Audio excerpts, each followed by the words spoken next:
good morning, good day, good evening. I am as always your host, Brody Robertson, and today we are back for episode 105 Tegrity. I've redone this intro like 3 times already, and somehow the one that I'm deciding, you know what, I'm not going to do another take, that's the one I completely screw up on. But it is what it is, and the show must go on. Speaking of the show must go on, there is one thing I want to talk about before we get into the main topics. Unless there is some sort of Linux or tech or something related to what I talk about on this podcast to do with the whole Ukraine-Russia situation, it probably won't be brought up on the podcast. Basically because I don't really have any idea what's going on. I can see what's happening on Twitter, I can see what's happening in articles, but that's basically the extent of my knowledge on the situation. This is not a geopolitics channel, it's nothing like that. There are plenty of channels out there that will give you whatever spin you want to see, or they'll give you some sort of like very, unbiased take, that one. There are plenty of channels out there that'll do that. This is not that channel, so if you expect to see me mention it, then that's basically the only mention it's going to get. There may be issues regarding supply chain, especially with some of the rare earth metals being used in GPUs and other various system computer components. But besides that, for now, there's nothing I really have to say on the situation. It's a bad situation, and I think we can all agree on that. Regardless of what else you think about it, it's a bad situation. But speaking of things that are not that are related to the podcast, the other day, a new trailer, I guess the first trailer for the new Pokemon games came out. This is not a good segue from that topic, but we have to get away from it as quickly as possible, so we're going to do what we have to do. So the new Pokemon games, Pokemon Scarlet and Pokemon Violet. From my understanding, I don't know if this is confirmed, this is just from what people were saying on Twitter. I just realized I hadn't fixed my overlay, we're going to do that right now. And now you see my notes, so you can see all the topics we're doing with the rest of the podcast. That's not what I want to show you. I want to show you this one. From my understanding, from what I've seen, it's supposed to be like a... Okay, no, it says it right here. The region is based on Spain and Portugal. And it looks really, really good. So, a lot of people were saying things like Pokemon Arceus, whatever you want to call it. That was basically it looked like it was a beta, basically. The game didn't look very good.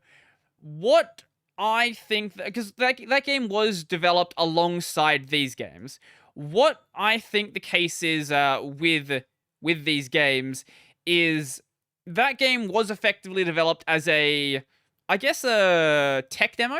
A tech demo for what the direction of Pokemon could be going into the future. Because if you go and watch the trailer, which I can't play here because Nintendo will get very strike heavy with it, it looks a lot like that world. Like, obviously the models and all that are different, but the way you're going to interact with the world is going to be very similar, but with a more traditional Pokemon gameplay style, in line with something like Sword and Shield, but a step up from that. And a lot of the animations from what we saw in the trailer look considerably better. Now, that's not to say that we won't have another Wingull situation. If you don't know the Wingull situation, I'm going to show you the way the Game Freak developers thought that a Wingull should fly. This is the case for a lot of bird Pokemon, actually. Wingull flying animation. See if I can find... Yeah, there's a video of someone redoing the animation to make it look better. Yeah, here we go. Bird. This is how birds move. They just do this. But because you're not moving around, it's just sitting there, floating back and forth like this. It looks ridiculous, and I have no idea why anyone thought that was a good idea. And it's like that for all of the bird Pokemon, even though, like, you know, we can see in the older sprites, like Black and White, for example, you know, wings bent, like, you know, birds when they flap their wings. But it seems like hopefully, judging by what we've seen, we've only seen like a couple of Pokemon so far. One of them being a Survivor. The animation looks better. It looks like it is on par or better, considering that Arceus was a tech demo basically with that game. It's going to have a lot of different Pokemon that game had, but there is going to be plenty of animation they can reuse from that, which is great for Game Freak because Game Freak doesn't like putting in effort. But I'm probably gonna end up buying a Switch soon because I've just been looking that there's been a lot of games coming out that have made me want to buy a Switch. And if this ends up being a good game, I'll probably buy it. But there's already other good games that I want to play on the Switch anyway, so it's just a matter of me, sitting down and saying, I'm gonna spend this money and actually buy the thing. But it is what it is. Anyway, you probably saw these when I scrolled down just before, but we have images of what the new starters look like. And their names are Sprigatio, Sprigato. I'm gonna say Sprigato. Fuecoco and Quaxley? I guess it's Yeah, I guess it'd be Quaxley because it's a duck. You get it? It's funny. So we have a grass cat this time as opposed to a fire cat. But I don't know, first form still looks fairly similar to what was I don't remember what the English name is. Litten. Yes, Litten, that's the one. It's a grass cat. And when you have a cat, it looks fairly similar in its first form. There are certainly like distinctive features like the tail looks different, and it's still at the end of the day a grass cat. So it's a matter of what it's going to look like with its further evolutions to see whether it's going to actually look kind of cool. I kind of want to see what happens with this thing though. Like, I don't know what this is. I don't have any clue what this is, like what animal this is supposed to be based on. Is this a fucking dinosaur? I don't know. All I know is I probably will pick the fire starter because it looks really stupid. The water starter is probably going to evolve into something similar to like a what's the evolution of Farfetch called?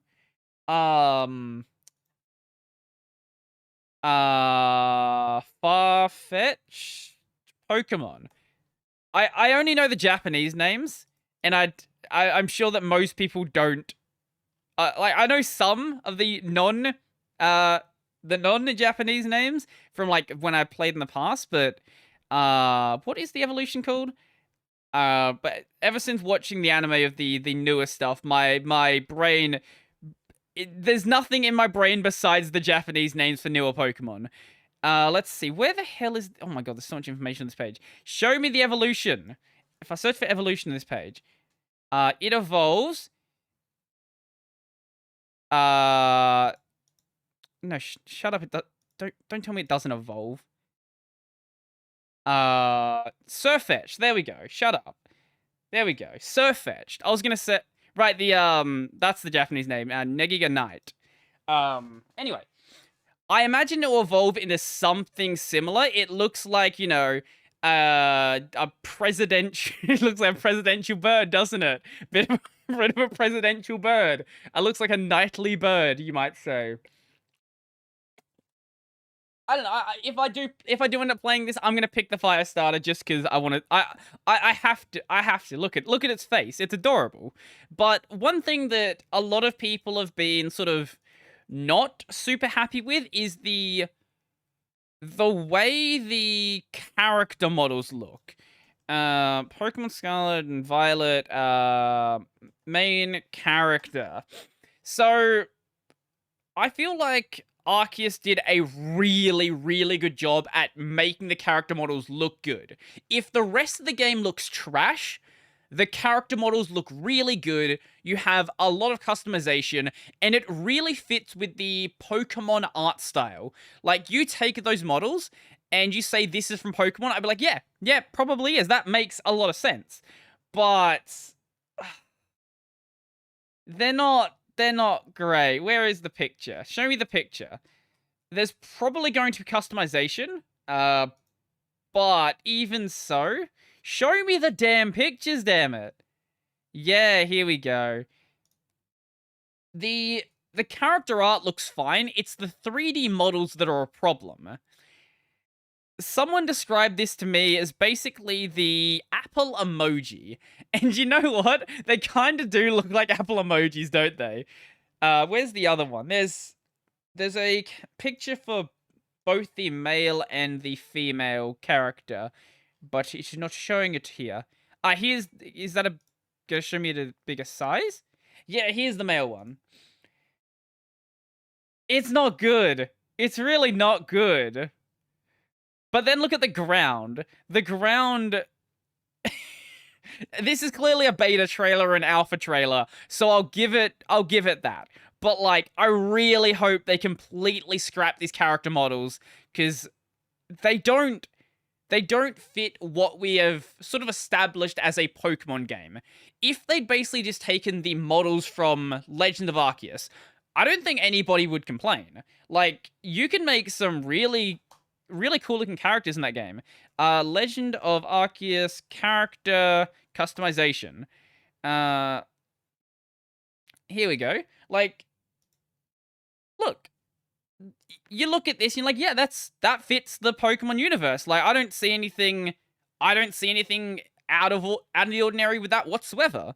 Like, that's sort of the direction you'd expect the series to go in if it is going in this, like, more... If we're joining the 21st century, basically. If we're gonna have things like battles happening not in this battle screen.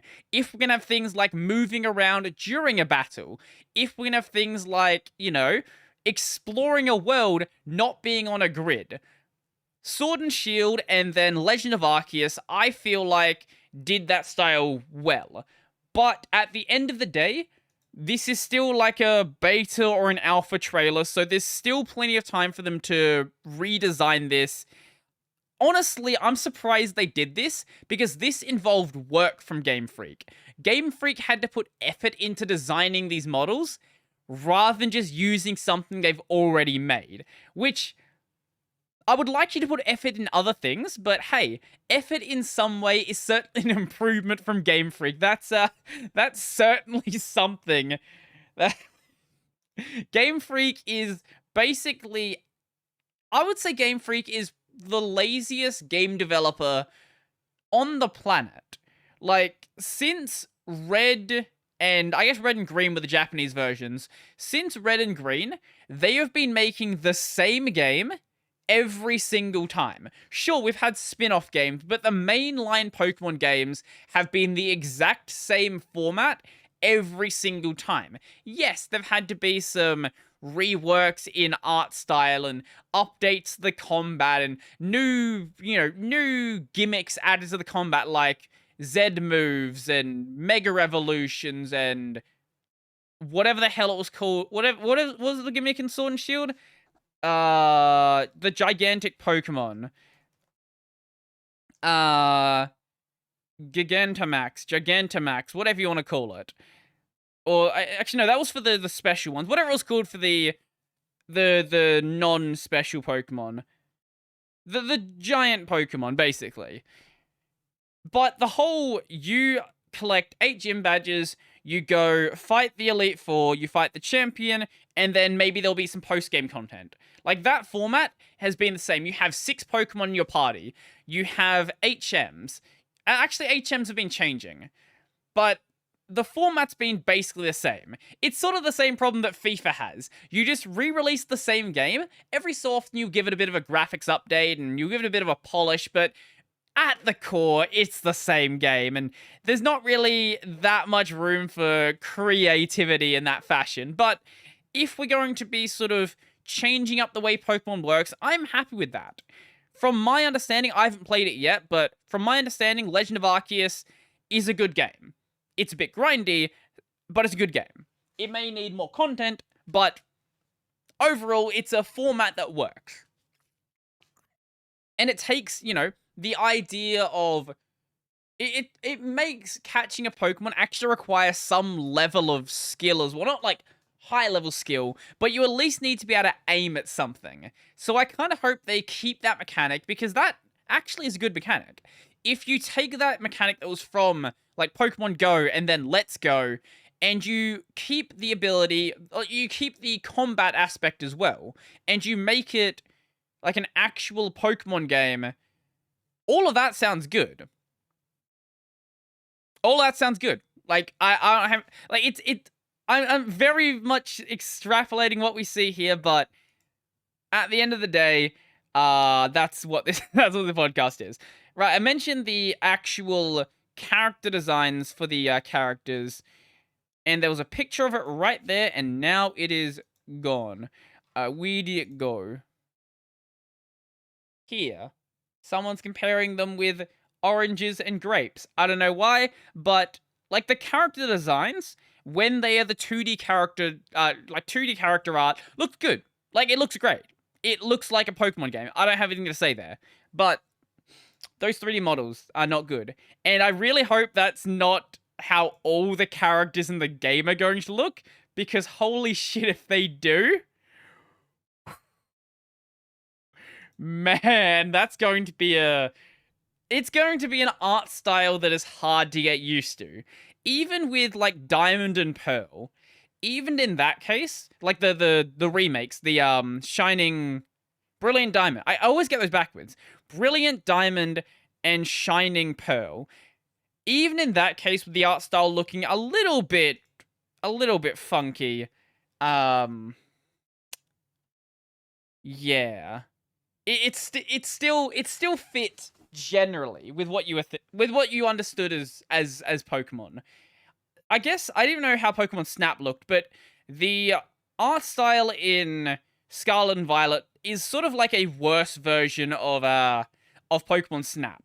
It's sort of taking that style for some reason. I'm not really sure why, rather than going with the mainline style or Arceus. I don't like, and then not doing it well. Like, that's the other thing. It's taking that style from Snap and then doing it badly. Like, what are you doing? I don't understand. But that's enough for Pokemon now. I want to talk about something else. I took a break from 14 over the weekend. My internet has been playing up. I'll talk more about that in a bit, but I decided to take a break from 14 and play something I've been meaning to play for quite a while. I finally started playing through this right... Oh, my monitor's turned off. This right here. Oh, there we go. Ninokuni 2, Revenant Kingdom. Is the monitor going to turn back on? Is it actually going to... I'll pause for a moment and get the monitor back on. This is a really sketchy cable, and I'm going to replace it because it does that every single time I slightly bump it. But anyway, Ninokuni 2. I've mentioned it before, I think I have on the podcast at least. I am a really, really big fan of the first Ninokuni game. I would say it's probably my favorite JRPG. If you don't know, it's got this this Ghibli art style, and the general idea is you're this kid who has been sent to this other world, and you have this... I guess the combat system is a mix between real-time and turn-based. It's got a turn-based combat interface, but it's real-time combat, and it's got this, I guess, Pokemon-style capture mechanic as well. You do all your fighting through these minions you capture, and you capture them by battling them, basically. But this game is a lot about his journey through this world, trying to find out, like, what's happened. Actually, you know what? I'll read a description of the game. Let's see. Ninokuni 2... no, Ninokuni 1. Let's see. Let's see if we can find a good description. Give me... here we go. Players control Oliver, a young boy who sets out on a journey to save his mother. The game is played from a third-person perspective, and its world is navigated on foot, by boat, or on a dragon. By on foot, by boat, or on a dragon. There we go. While players navigate Oliver throughout the game's world, other characters can be controlled during battles against enemies. During these battles, players use magical abilities and creatures known as familiars, which can be captured and tamed. Okay, that went off from, like, explaining what the story was to, like, explaining the mechanics. Basically, it's your typical third-party action RPG, but it has this minion battle mechanic, and there's a party system, and the party have their own way of doing combat and all that fun stuff. But Ninokuni 1 and Ninokuni 2 are very, very, very different games. So both games start with the main character being isekai'd.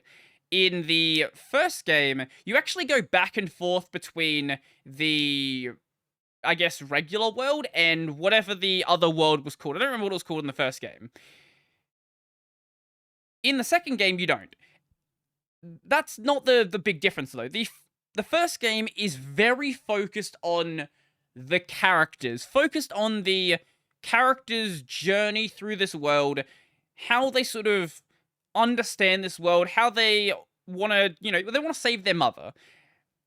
Ninokuni 2 is a very different focus. It starts off trying to do that same focus of the first game, but it does it really badly. Like, really badly. So, the main character gets isekai'd. His name is Roland. He is the president of some country. Probably America. It doesn't really matter what the country is.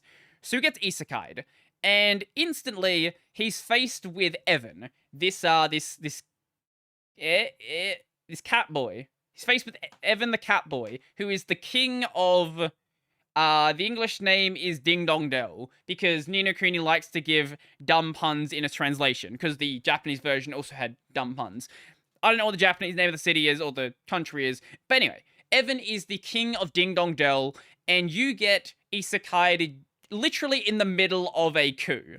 So the kingdom is being overthrown by the mouse people, who for whatever reason also live in the cat kingdom. I don't know.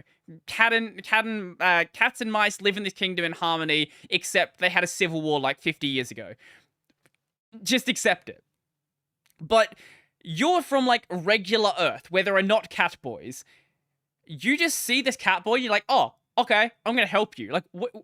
You're not gonna ask why there's cats here? Nothing like that. Nope. Okay, it's fine.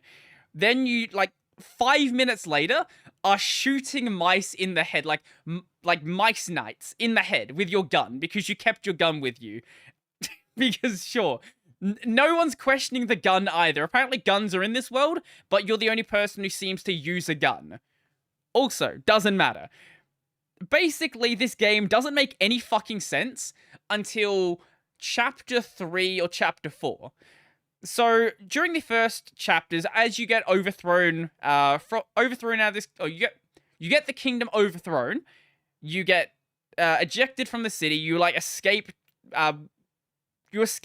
just barely with your life, and then Evan's like, you know what, I'm gonna start a new kingdom, because that certainly doesn't put a direct target on you and make the old kingdom send someone to try to kill you, but apparently no one tries to do so, at least up until where I'm at.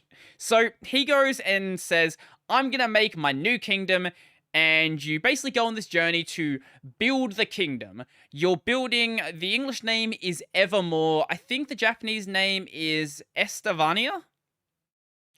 But the journey from then on is you meeting people and recruiting them to join your kingdom. Because as we know, every king goes around doing side quests for people to make them join their city. That's how that works. That's how it's always worked. The combat is probably its... I don't know how to describe the combat, because it's very similar to the first game, but it's got a different focus on who is doing the combat. In the first game, Oliver can use magic and he can fight, but Oliver isn't your main method of doing damage. You want to be using your minions because they 99% of the time do more damage. In the second game, though, you don't have minions and you're directly fighting. Oh, that's the other thing about Roland. Roland, apparently the world he's from, everybody's just trained with a sword, because he's perfectly fine using a sword that he just picks up off the ground, and no questions about it. Like, he's doing fucking flips and shit literally at the start of the game. So just accept it. But the combat it's your typical, like, action RPG combat, but it's got some issues. So it doesn't have animation cancelling, which means that while you do have a roll, and the roll does have iframes, which is great, and you have a block, and the block has, like, the block stuff, if you're in the middle of an attack, you're in the middle of a, like, ability or anything, it doesn't let you block, or doesn't let you dodge. So it sort of slows down the combat compared to even something like Dark Souls. Like, Dark Souls has animation cancelling, and honestly, any action up, if you're a developer, if you're an indie dev, please add animation cancelling to your combat. If it doesn't have it, it makes your combat feel sluggish, because a lot of games make it a core feature of the game, and when it's not there, it does, like, you do notice it missing. You do notice it missing. Sure, it's not realistic to be able to, like, be in the middle of swinging a hammer and then instantly block, but I don't care if it's realistic. I want the combat to feel fluid. So I'm playing the game on Expert. Now, I usually don't play games on the hardest mode that is available, because I want the game to be fun. I realize, though, that if I didn't play this game on Expert, it would be way, way too easy. I've certainly, like, lost fights before, but most of the fights all of the fights I've died in have been these, like, super enemy fights that I'll explain in just a bit. So Expert sort of, it does make the enemies more spongy and make them do more damage, but it makes them spongy and do more damage at the point where they probably should be at. I tried the game on normal mode, and everything dies basically instantly. It's so fucking easy that I would have gotten bored within, like, probably the first couple hours. Also, Expert, this is actually a really nice thing, and I wish more games did this. If you're on Expert, you actually get better loot drops. So in some ways, Expert actually makes the game easier, because you get way overgeared really quickly. So like many RPGs, especially MMOs, it has a loot rank system, so gear has colors. And obviously, better colors, better gear, all that fun stuff. And right at the start of the game, like, you're being showered with loot. Literally after every fight early in the game, you open up your menu to swap out your gear. Oh, this is the other cool thing about the combat. So the combat is based around having 3 main weapons equipped. So you have this thing, I can't remember, it's some sort of band. But the idea is you have weapons stored in this band, and you can swap between them whenever you want. And you want to swap between the weapons because you'll have this gauge, and when this gauge hits 100%, you can use a special version of your attack and do, like, bonus damage. Like, a special version of your abilities. So you have this, like, I think Evan has this thing called King Spin, I want to say is what it's called, where he, like, his sword lights on fire. He, like, swings it around in a circle and everything gets knocked back. And when you are at 100%, that does more damage and more knockback and all that stuff.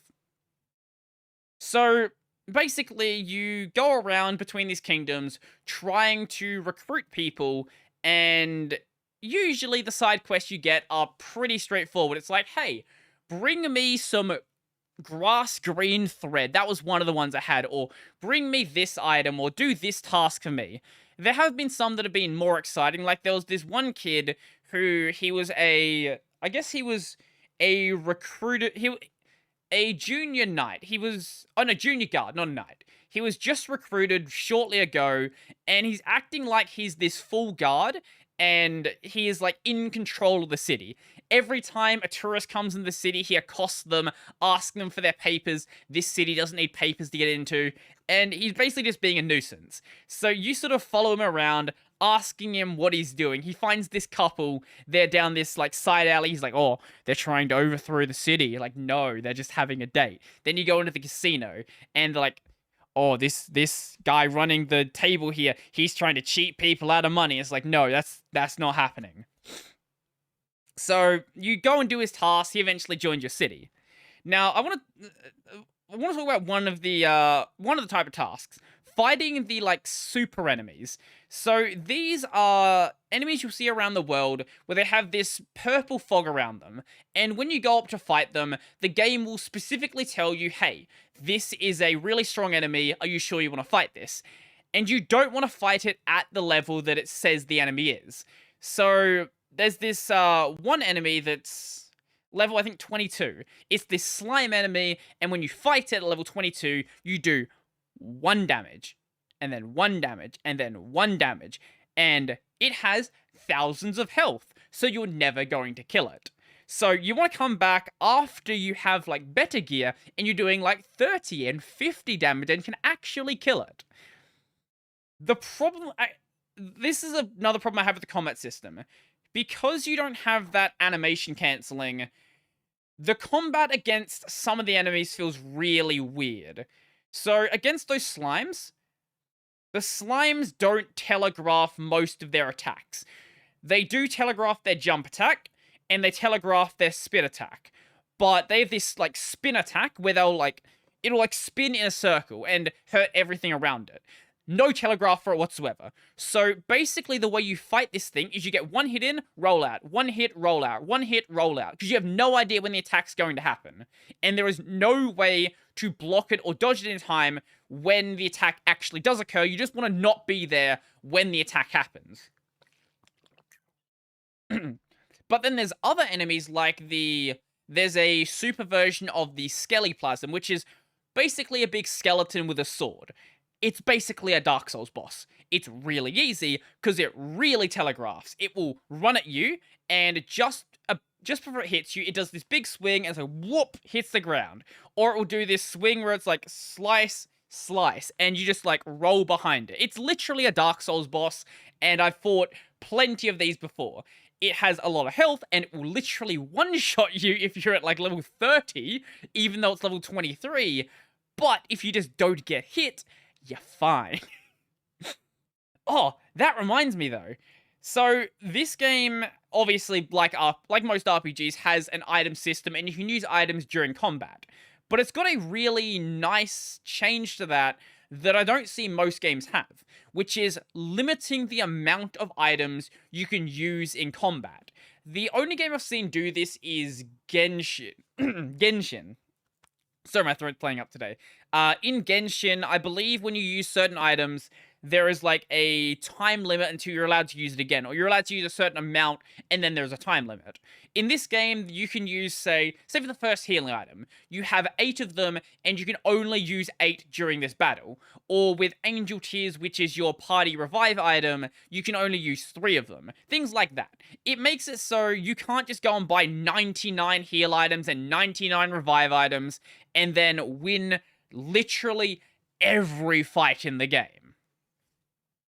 It does make some fights very tense on expert mode. Basically, it's only the big enemies that are really scary to fight. Even the bosses so far haven't been really that bad.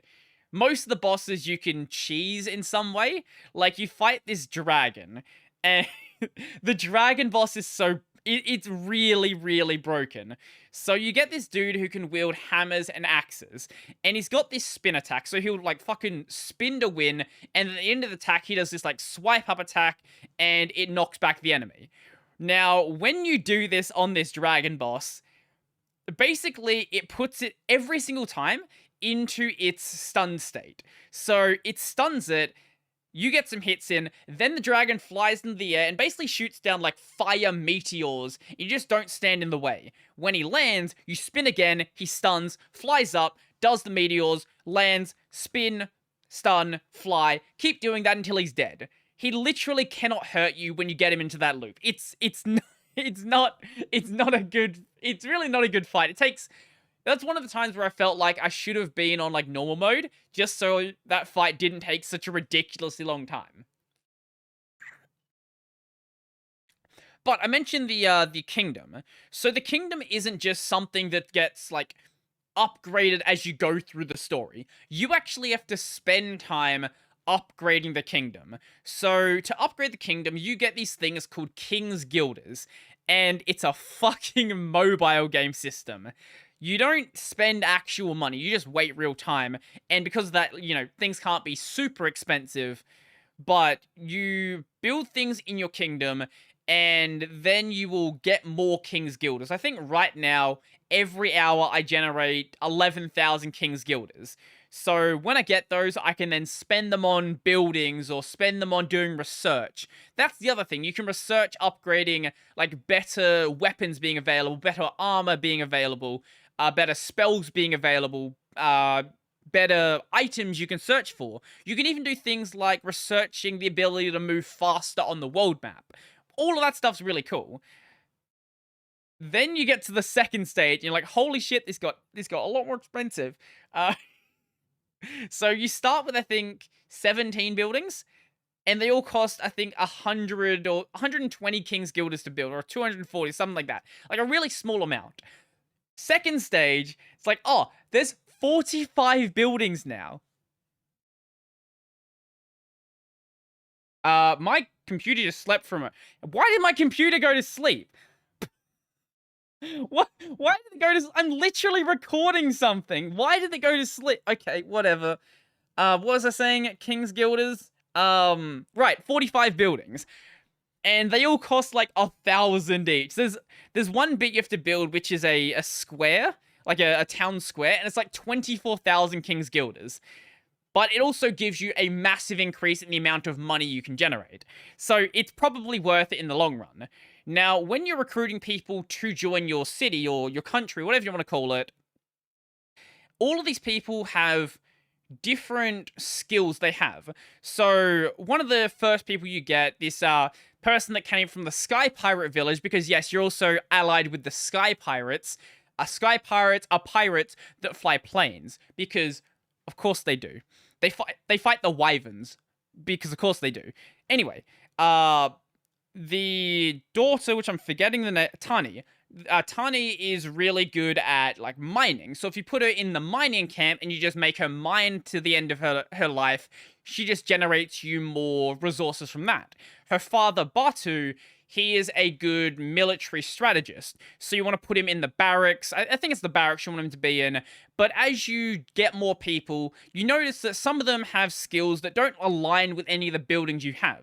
Like, there was one of them I had, which her skill was tending the market garden or something like that. But market garden isn't a thing you have in the first rank of your city, so you have to go and upgrade it to build that, and then you can put her there.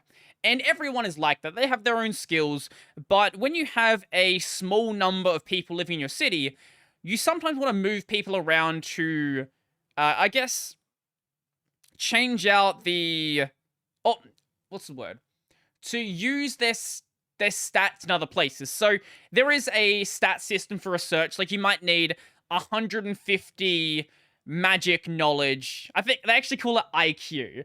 So the stat system is IQ for your city. So you need 150 IQ to research, let's say, level 2 magic.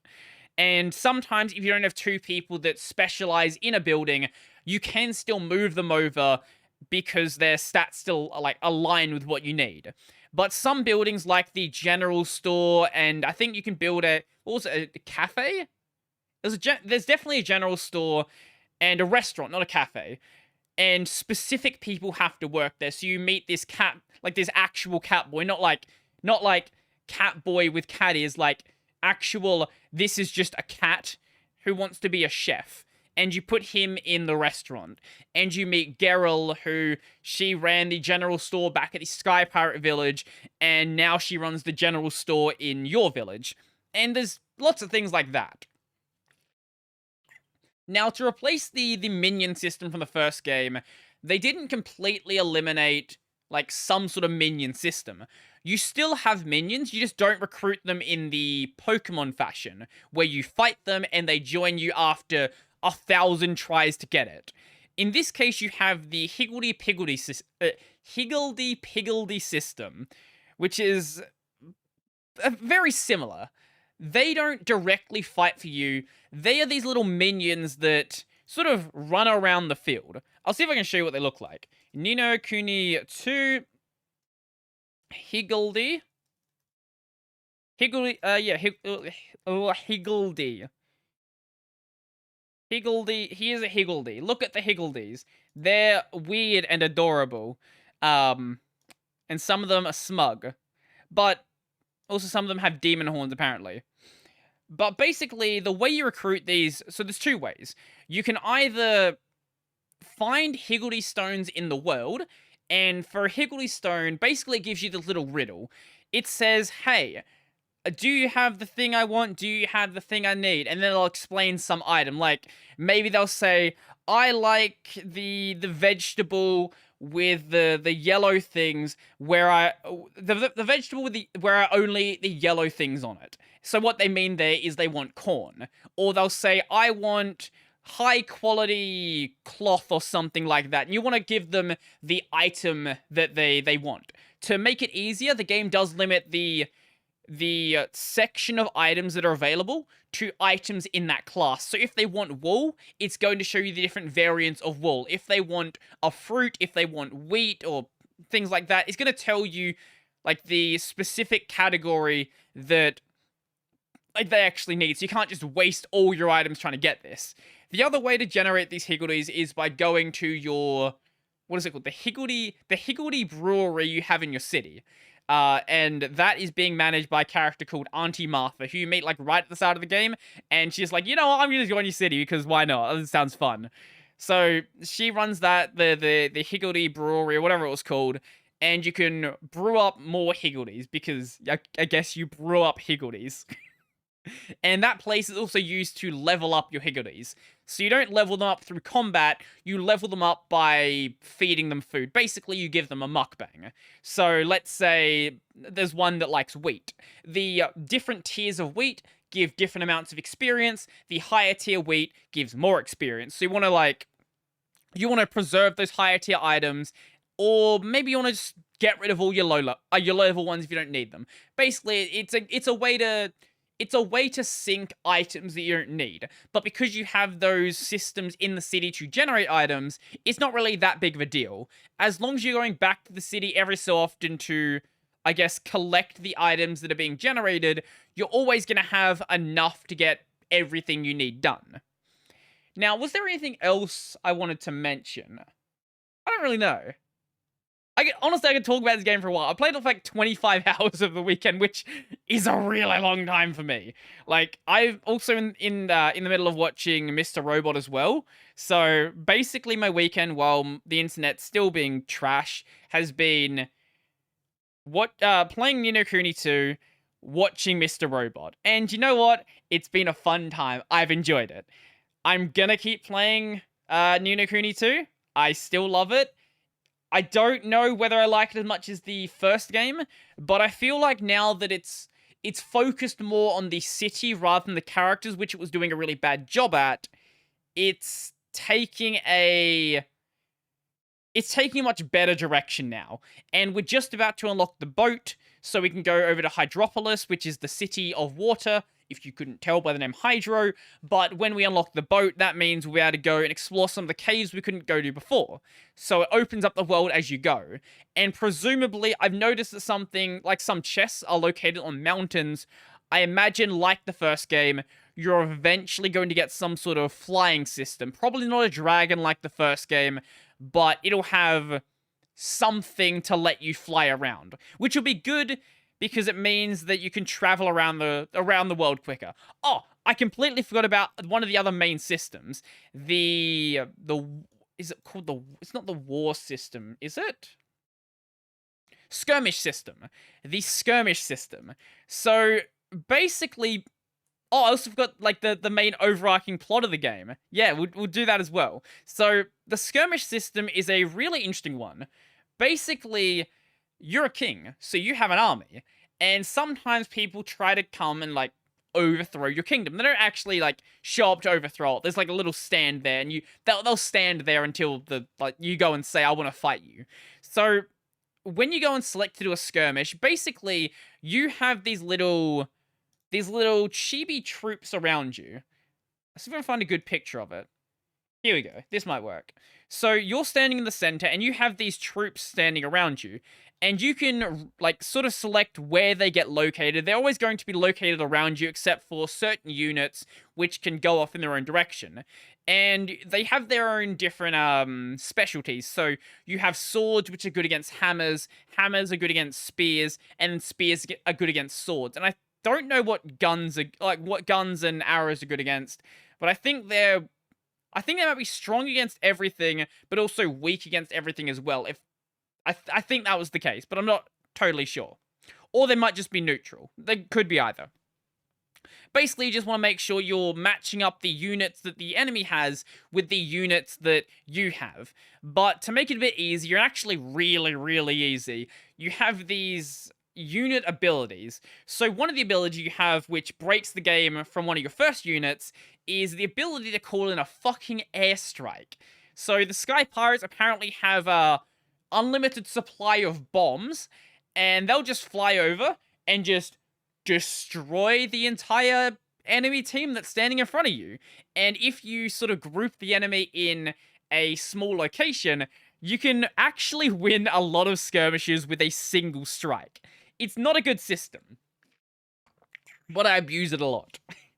There are other abilities you have, like shocking the enemy so they won't attack you for a bit, or lowering their defense, or raising your defense, or raising your attack, and things like that, but this ability is just so powerful that you don't really want to use them.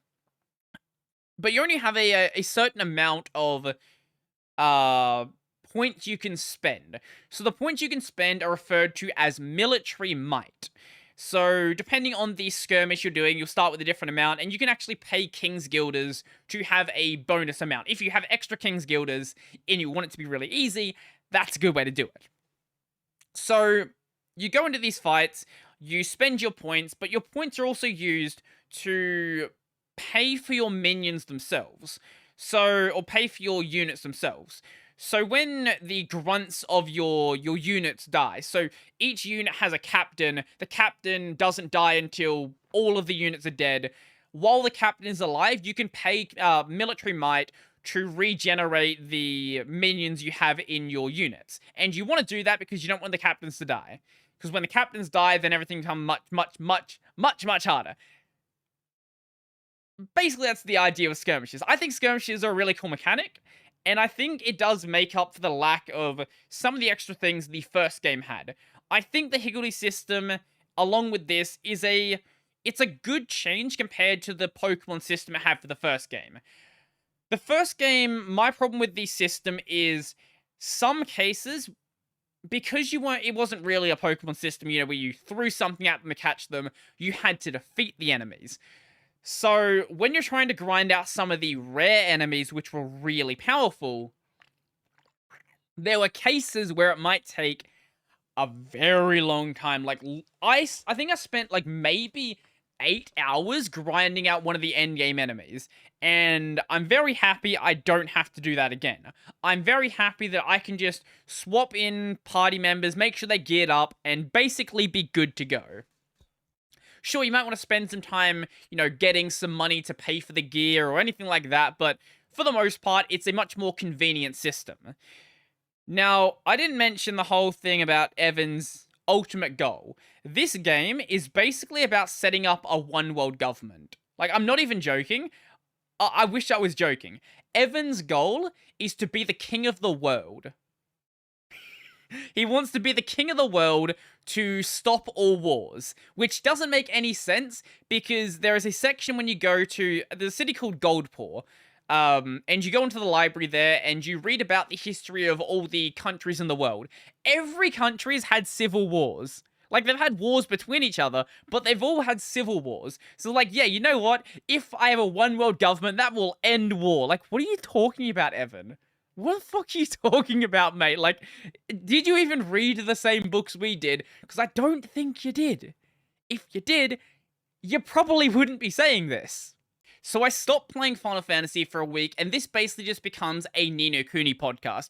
Basically, when I get super into something, there's going to be a lot for me to say about it. I should mention as well, this is, you probably won't be able to see it, or maybe not, maybe you can't see it, okay. It's a level 5 game, and level 5 makes a lot of really cool JRPGs. I'll show you some of the other games they've made. Level 5, let's see.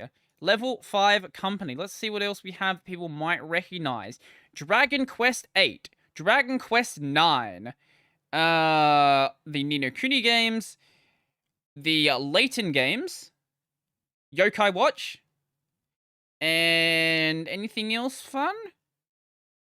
Okay, mainly that. But definitely games that people have heard of and games that people have certainly had some fun with. In my case, especially Dragon Quest 9, which was my first Dragon Quest game. That was Sentinels of the Starry Sky, the game on the Nintendo DS.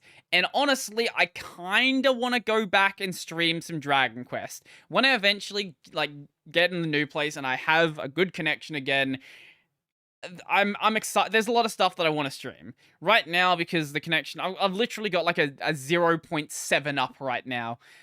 It's not good. Right, I didn't mention that much before. Yeah, so my connection's a mess right now. So right now, it takes me about an hour to upload a regular video, like a 10-minute video on my main channel. That's at 1080p. I had to drop it down to 1080p, otherwise, you know, it would take 4 hours to upload, and that's ridiculous. I'm not doing that. But the podcast, because this is, what, 2 hours of content? It takes quite a while.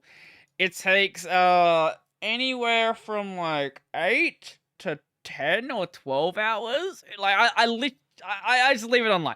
I leave my system online overnight and just do it like that. I'm not gonna try to, like, make it work. I uploaded a couple of days in advance, and it is what it is. It's a fucking mess right now, and I'm sick with it. I'm sick of it. Like, if I was the one with the name on the, like, ISP account, I would have found a different ISP by now. The new place I'm going to is going to have a good connection. Me and my mate, we're getting a 100 by 40 connection, which might not sound good if you live in a country that has actual good internet, but 100 by 40 is the top tier for a regular house here. If you're in a place that has like direct fiber to the house, you can get well, you can get a business connection. You get like symmetrical 250 by 250, but that's quite expensive. For a regular home user connection, you can get 250 by 100. And you know what? 250 by 100 sounds great, but it's a little overkill. Like, as much as I would like 250 down, I don't need it. I don't need 250 down. 100 is perfectly viable. Honestly, 50 is viable. Right now, my download is 12, though, which is also usable, but not good. It's enough where if I want to use it, it can be used. But I feel like I've stepped back into 2008 again, and it's just not good. This is not good. With my upload, all I need is 6. If I have solid 6, that's fine, because 6 is what I stream at. So I'd want a bit of leeway, like maybe 8. That's all I need. 40, great. I can upload a podcast probably in, like, how long did it take before? I think it took like half an hour before. So it would take like maybe 10 minutes. Like a regular video would probably be uploaded in a minute, I would say, which is kind of crazy. And it's gonna be nice. It's gonna be nice to have that leeway there to be able to stream things and watch stuff and do stuff like that at the same time. Maybe even leave like an upload going on while I'm streaming, and it's just not a problem whatsoever. Especially because I'm basically going to be the only one in the house for the most part. Like, my housemate is going to be, he works in the mines, so I'll basically have the house to myself for like 2 weeks at a time, or a week at a time, whatever his work schedule is. I don't know what it is. I can't remember. I literally can't remember. Every so often he'll send me a message and be like, hey, do you want to go hang out? I was like, you know what? Sure. I don't know when you're working. You're the only one that does. You can arrange shit. Like, when we're living together, that'll be different. I'll know when you're working. We can actually go do shit together. Otherwise, find some way to just tell me. I think right now he's updating his Discord message. Discord, what are they called? Discord status? Not status. The little message you have under your name on Discord. Anyway, whatever it's called. He's updating that to say whether he's in town or not. Because otherwise, I'm gonna have no idea. I did convince him to play 14 though, which is not a good idea. It wasn't a good idea. I think he's ahead of me now, and which is kind of crazy because, like, I'm the one who isn't working in the mines. I'm the one who has the free time to play 14. My problem is I get so distracted by all the side content, I barely run the story. Last time I heard from him, he was running the A Realm Reborn Extremes to grind out the mounts there. I don't know if he finished grinding out the mounts. I don't know why he started grinding them out, because he's still in A Realm Reborn. So even if he's at like level 60, he's not going to be geared well enough to do that unsynced. Even if you have like a couple of people, if you have a group of 70s and 80s, maybe you can do it, but I would leave the unsynced A Realm Reborn stuff for a little bit, probably at least until I'm in Stormblood and I have Stormblood gear. Because even if he's at level 60, he wouldn't have Heaven's Ward gear or Stormblood gear. I guess you want to wait to Shadowbringers, not Stormblood, because Stormblood is 60 onwards, Shadowbringers is 70 onwards. Yeah, so probably wait till Shadowbringers till I do that grinding out. At some point, I will eventually farm the mounts from A Realm Reborn. At some point, I'll eventually farm out the relic weapons as well. From my understanding, the A Realm Reborn relics are the easiest to do, but I haven't started. You know what? We're gonna check right now. FF14 ARR relic weapons. What do you need to do to grind out the relics? So, let's see. A Relic Reborn. So you get your broken weapons. Sure. Okay. Part 2. Purchase or craft the class weapon. Then double meld. Attach 2 materials with 2 specific grade 3 materials. Okay, so it's specific materials. That's really easy. Now to defeat Dorm Chimera and obtained Illumin Assaults from the 8-man trial, a Relic Reborn, the Chimera, while as the job. Oh, you have to do a specific trial. It's level 50. Uh-huh. Oh, and it depends on which weapon. You have to run it for each individual weapon, and it's an 8. Okay, that might be something I want to do unsynced later down the line. Interview with Pudjal. Garrett and I'll send you back to Rowena. Walla Mordona purchased these items for tombstones. 3 Thavnarian Mist. Okay, that's also easy enough. Complete Ampador Keep. Wait, what? Why Ampador Keep, of all things? And receive the Ampador Glyph upon completing and exiting the dungeon. Fair enough. You'll find it presented with your new relic weapon for the first time, though it's unfinished. Equip your new weapon and defeat 24 specific beastmen. Okay, that takes a couple of minutes, sure. Now need to defeat another 8-man trial. Oh god, another one. Okay. Another specific one for your weapon. Also wouldn't be that difficult, but I doubt anyone's running it. That would be the problem. You'd want to do it unsynced, because otherwise no one's running it. Now you need to defeat Ifrit. Okay, Ifrit, people are still running. That's the 8-man Ifrit. Okay, easy enough. Defeat 8-man, or I'd say 8-man Ifrit. No, no, Ifrit, base version of Ifrit's 4-man, isn't it? Then you want to defeat the hard version of Howling Eye, easy enough. Hard version of Primal Titan, also very easy. And then purchase this item. Okay, so the only difficult parts, not difficult to find people doing it, I imagine, is part 6 and Ampador you can find groups for. Part 6 and part 3. Yeah. But overall, you could probably, if you have a group, like if you're doing this with your like FC or something, You could probably get this done maybe in like a couple hours, I would say. Like that these one like people still run these today because they're part of the wait, are these part of the trial roulette? Also, it's only eye level 52. Actually, maybe you can brute force it. You might be able to brute force it solo at like level 60, I would say. Let's see what it says for solo here. It doesn't say anything. Is it part of any... It's part of the trial roulette. Okay, so maybe you could find it then. Okay, that's good. I didn't realize it was part of trial roulette. So I just realized that I just went on the tangent about a tangent about relic weapons, and didn't even explain what a relic weapon was. Relic weapons are basically the story weapon, the patch weapon. It's the weapon you get from going through the set of trials, and it's your shiny. It's one of the shiny weapons you can get. ARR relic weapons. They're not really like the best weapons you can get, but they do look pretty cool in many cases. For example, these are the this is the Zodiac weapons. So that's the Aurora Reborn stuff. Do we have a picture of them? Let's actually no. I'll find a specific one. So ARR Paladin Relic.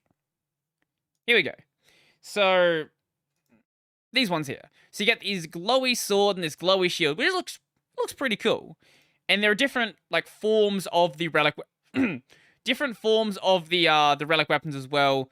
That's a picture of the different relic weapons you get from the patches. But basically, as you upgrade your relic weapons, they look different as you go. And some people stop at a specific level just because they like the look of that specific part of it. But if you want to like go all the way to the end, you can get some pretty cool looking weapons. Like, I'm guessing this is the Heaven's Ward weapon, but it's like a flaming sword, which I think looks pretty damn cool. Heaven's Ward ARR. Why is that ARR? Heaven's Ward Paladin Relic. There we go. Yeah, that seems to have been the... Yeah, that's the Paladin Relic. It looks pretty cool. It does look pretty cool, though. But I took a break for 14, so you know what? We're not gonna turn this into a 14 podcast, but so far it has been a gaming podcast, hasn't it? So you know what? We're not gonna break from that trend. Let's talk about something that Gabe Newell was doing. You've probably heard about this by now, but Gabe Newell was literally hand-delivering some Steam Decks. He was going around with a recording crew and signing the Steam Decks and giving them to various people in the Seattle area, I want to say? Yes. Wait, no, that's someone called Seattle Rain Pigeons. What? I'm pretty sure it was the Seattle area. Anyway, he was going around hand-delivering them, and there's a video on I think it's the Valve channel, right? The Valve YouTube channel right now, showing what was going on. Because I'm sure there are some people that are going to be very confused by the fact there was a recording crew there as well. Like, why are there cameras? Especially because there was one person they showed in the video where the person the Steam Deck was being delivered to wasn't there. So this person was like, why does the delivery guy have cameras? I don't... Who are you? What? Okay. Also, it's kind of funny the way that Gabe Newell introduces himself. He never says, I am, you know, Gabe Newell of Valve. I am the CEO of Valve. He says, I'm Gabe Newell, I work at Valve. Which is a fair statement. It is true. He is Gabe Newell and he works at Valve. But he seems fairly down to... I'm trying to find a spot to put the drink. Fairly down to earth in the way that he sort of looks at his position. He doesn't like look down on other people, even though, you know, he is in this position where a lot of people worship him as a god. Like, you can go to some of the various PC gaming places on the internet, and people will say, I don't like monopolies, but I do want a monopoly from Valve. A Valve monopoly would be a good thing. And in many ways, I don't completely disagree. Like, as long as Gabe Newell is at the company, it seems like, you know, it's in a good direction. Like, maybe after Gabe Newell eventually leaves Valve, or, you know, one day passes away, maybe Steam and maybe Valve will go down a different route, but for now, I can totally get it. I can totally get why some people say that a monopoly from Valve isn't really a bad thing. It makes sense. And this is a really cool gesture. Anyone who got a signed Steam Deck, I'm sure they are very, very happy to have done so. And anybody who didn't reply to the email asking if they were going to be home to have it hand delivered probably is kicking themselves now. Because prior to all of this happening, they did send out an email, you know, just to confirm that, you know, they were going to be in the area so they could sign for it. They sort of came up with bullshit for why they needed to be there, but some people still happen to not be in the house.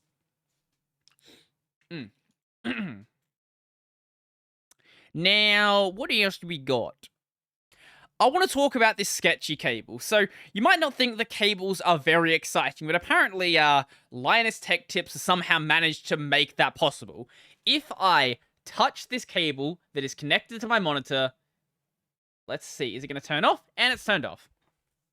Every time. I can't show you right now, I should have plugged in my webcam, but this cable I'm using is so fucking sketchy. It's from a local tech store called MSY. MSY, in the past, used to provide really, really solid cables. They've always been a part of they've always used these cables marketed or branded as Cable List. Cable List is basically one of those, like, cable resellers that go and bundle whatever cables they find and packages their own thing. They don't actually make them, they just say, this is Cable List. I can literally find the exact same cables on eBay. But recently, Cable List seem to have changed either the supplier or something about the cables they're using, and their fucking HDMI and DisplayPort cables are so sketchy. I thought it was just one cable. Like, one dead cable, one faulty cable is one thing. But I've swapped between the HDMI to DVI, the HDMI to HDMI, and both of them have the exact same problem. Every time I slightly bump it, the cable just disconnects. Like, the signal disconnects. And it's seemingly not a problem with the monitor. It could be a problem on my GPU end, but it doesn't happen with my second monitor. The second monitor turns on basically instantly, and no matter what I do, no matter how much I move the monitor, it stays on. I don't get it. So I've got new cables on order from eBay, getting me some other off-brand cables, no-name cables, but these are no-name cables which I recognize. Why is it that going to eBay and buying trashy cables that should not work, like, they should be awful, in many cases are better quality than what you can get from companies that are willing to put a brand on their product? I don't get it. Like, all of my USB cables I've gotten from eBay, all of my HDMI cables, all of my audio cables, anything like that, all of the knockoff trash I bought from eBay has always been higher quality than anything that is branded, and also cheaper. Like, have you ever seen a HDMI cable from a company willing to put a brand on their product, whether that be Monoprice or anyone like that? It's always more expensive than the exact same cable that you can find on eBay.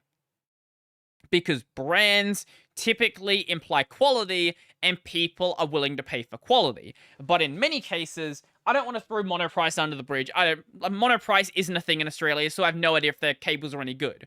But quality is not what I've been getting buying these cableless cables. So from now on, I'll still shop at MSY because MSY is convenient to, get PC hardware, and I don't expect them to doing anything, shoddy with Ryzen 3600Xs or anything like that. But when it comes to cables, like, it's just, unless I desperately need a cable right now, I'm just gonna get it off eBay. I'm just gonna get it off Amazon. I'm just gonna use the really sketchy listing where they barely list what the cable can do, and it still is somehow a better cable. Maybe it doesn't, meet the entire spec they say, but if I buy an HDMI 2.1 cable and it's got at least the video signal for HDMI 2.1, is 2.1 a thing? I don't know. I just said 2.1. 2.0 we'll say. I'm pretty sure it is. Cables have... The display cable standards are a mess. Yeah, 2.1 is a thing. 2.1a. Whatever. Honestly, it's overkill for what I'm doing anyway, because I've got a 1080p 165Hz monitor. So 2.0... I actually think 1.4 will do that. Is 1.4... No, 1.4, I think, limits to 144 Hz at 1080p. HDMI 1.4 refresh rate. 120 at 1080. Okay, 120 at 1080 then. And 2.0, I think it's 240. If I recall correctly. Yeah, 240 or 200. Which does... that's more than I need. I don't have a 240 Hz monitor, and I have no plans to go above 1080p anytime soon. I've had some people saying, oh, when you buy your new monitor, you should go up to 1440p. But that breaks recording, because then if I capture something, then it's not going to scale down properly to 1080p. So when people see it on a 1080p monitor, it's going to look a little bit weird. It will look fine at 720p, but yeah. Also, it won't look good on a 4K monitor because you're scaling up then, and it's not a perfect resolution scale. So you're going to have, like,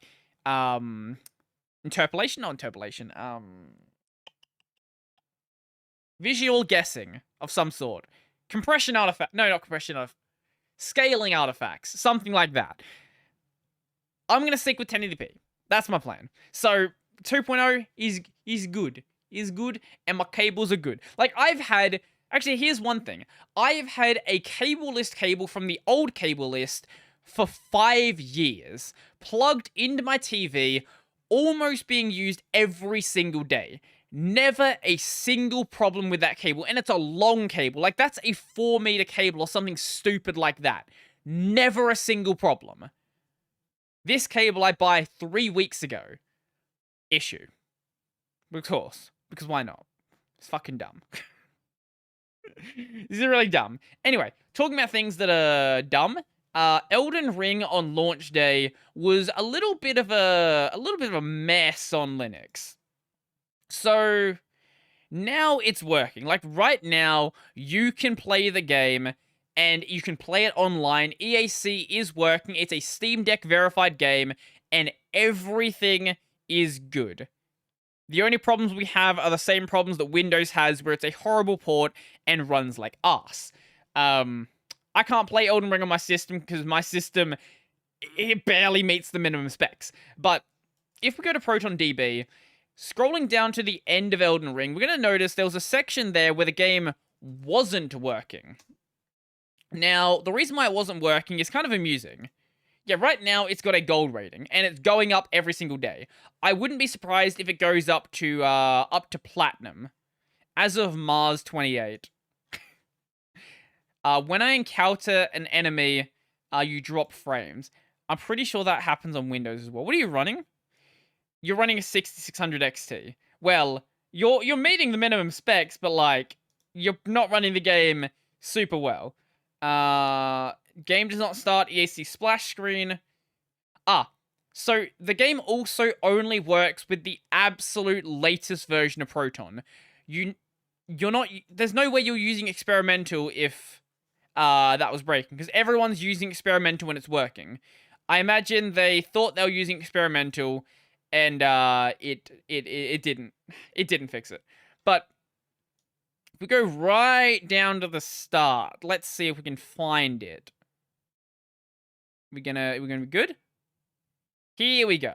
So when the game first came out, failed to work, anti-cheat, failed to work, anti-cheat, failed to work, anti-cheat, failed to work, anti-cheat, and this was weird because the game came out and was already Steam Deck verified. So I was tweeting about this saying, is this the first case for game that is both Steam Deck verified but also balked? And at the time, yes, because the build of Elden Ring was a little bit broken. And also the way Proton looked for EAC was also a little bit broken. So Proton's search for EAC was case sensitive. So because the casing was different, the it couldn't find the EAC SO file. So it thought it didn't exist and it would just break. That's why it didn't work. So they uploaded the patch, got it working, and now it seems to work exactly how it should.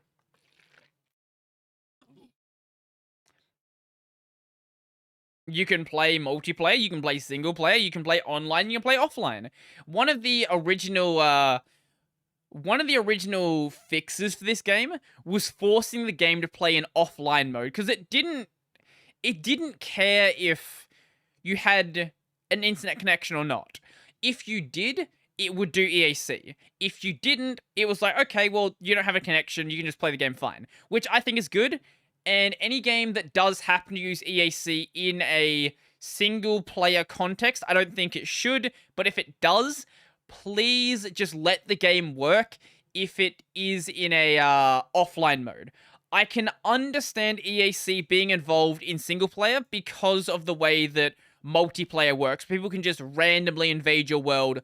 Effectively, the game is always operating in a semi-multiplayer state. Like, you're always contacting back and forth with the server. So, if it is in online mode, I don't think it's as big of a deal if it exists in Elden Ring. And in any Souls game, for that matter. Because Souls games they're sort of notorious for having really bad hacking problems in the multiplayer. So some way to address that, I don't really consider a bad thing. And in my case, I don't play multiplayer anyway.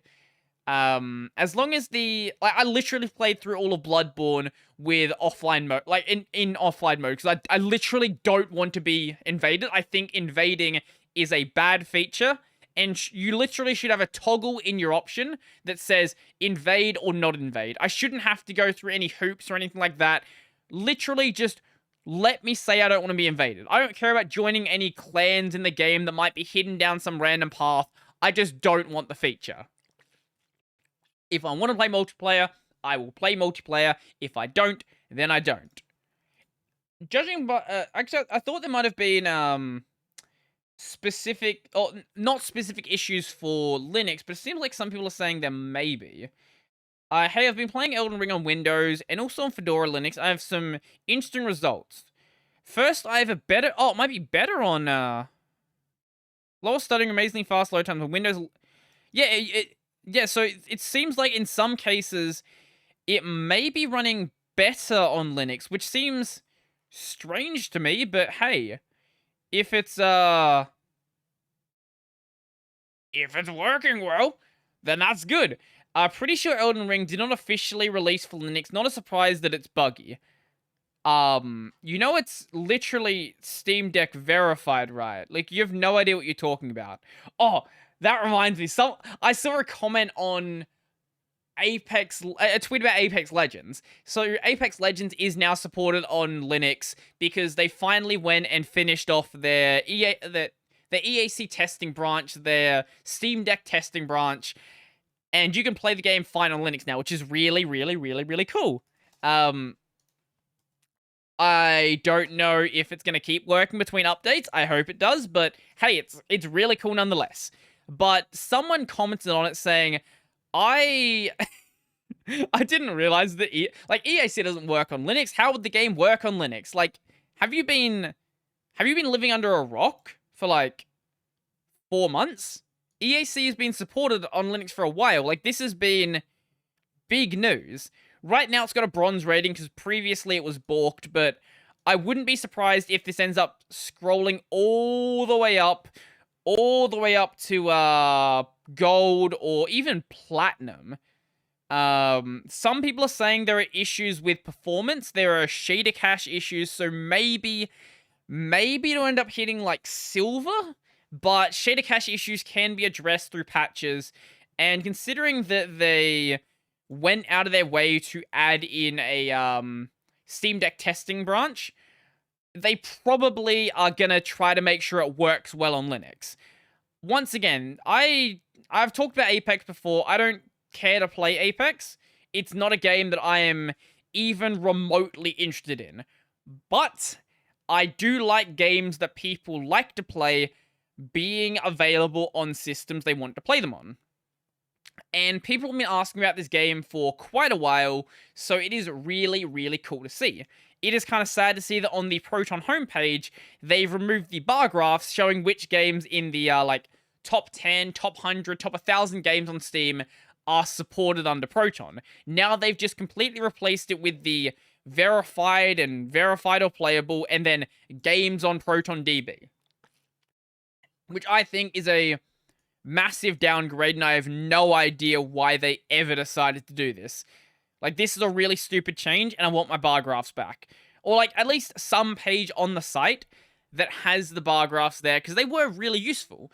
I could say, hey, look, these are the games that work well. Like, these are the top 10 games on Steam.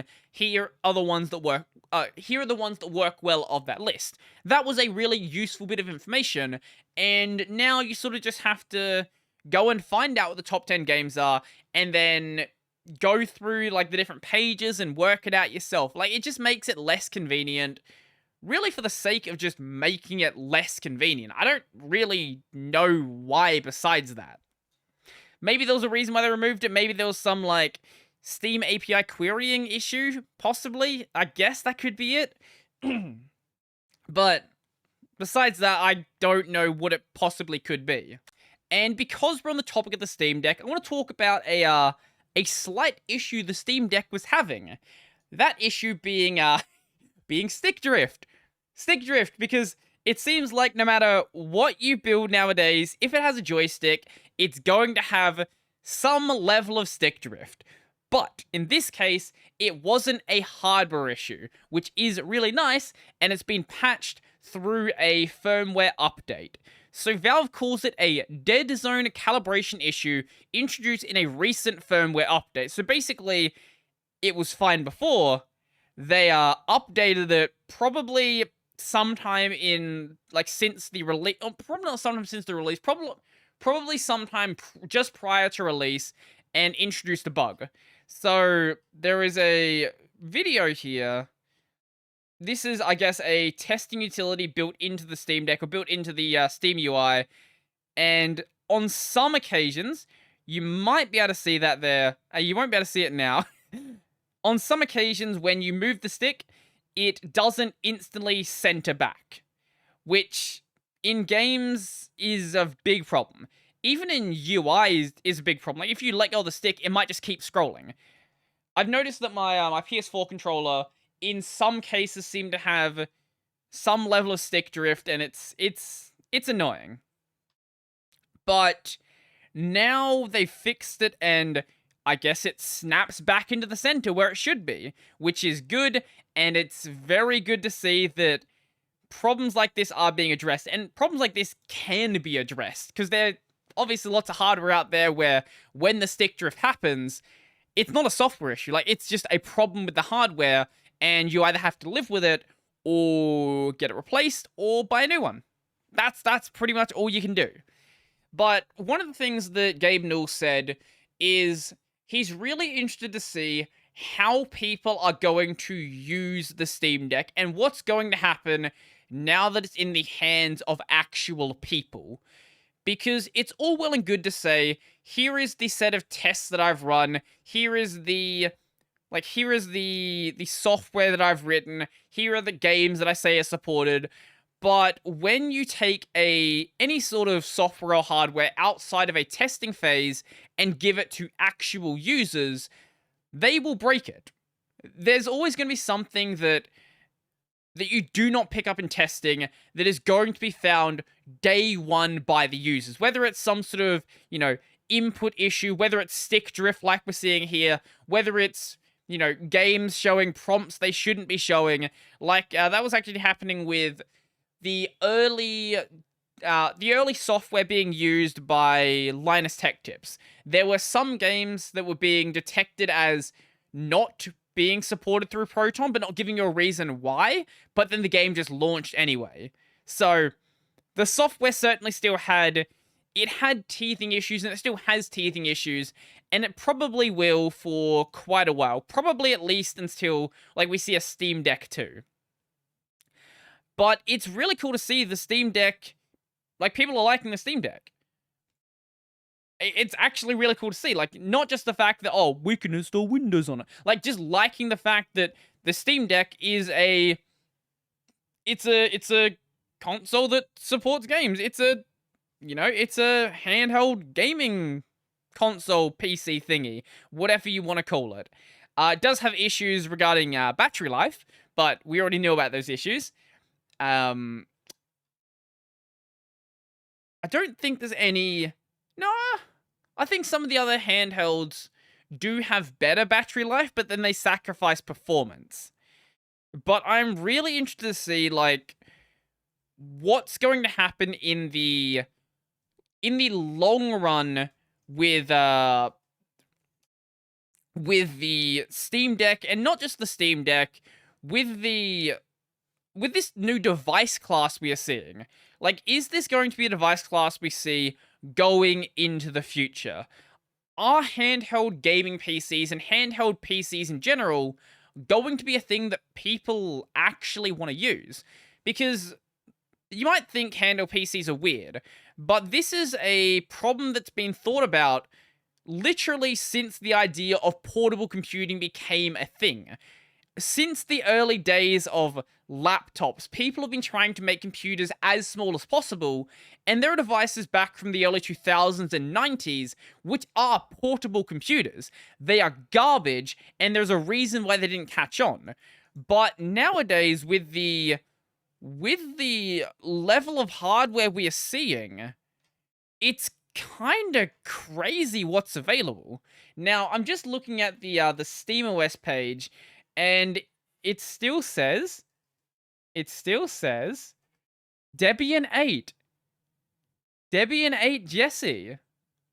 So they still have not updated this page with the latest version of SteamOS, and I have no idea why. So, waiting for SteamOS 3 to drop. Here's the funny thing. So if someone right now were to go and install Windows, I don't...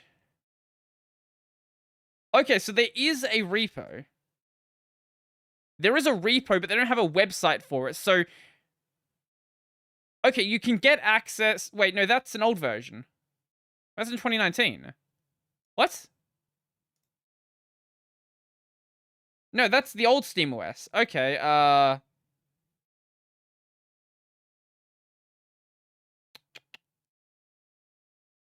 What? No, that's... Wait, that's the old one. Why are people even talking about this? Okay, there were people promoting the old version of SteamOS as if it was, a modern thing. Somehow it still had updates up to 2019, though. That's actually insane. So it seems like right now, if you get rid of it, maybe you can't, unless it comes with a...